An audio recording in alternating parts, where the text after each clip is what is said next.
Good morning, I'm Amrita Mishra and first of all I learned how to move my hands along my body and along with what I was speaking.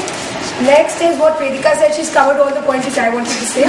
So it's just because I've learned something today that was really important for me to learn, that setbacks are somewhat just a part of life. You shouldn't get demotivated by it and you should always move forward in life so that you win and so that you end up winning.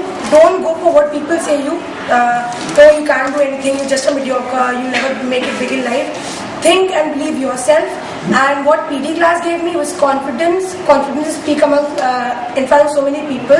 As it is, I'm still shaking, but still, at least I have the courage to come and say something. And I don't really think what people think about me now. And I'm more into myself. And yes, saying please, thank you, and all the expressions, smile and everything has helped me a lot because my mom thinks I'm really a changed person now.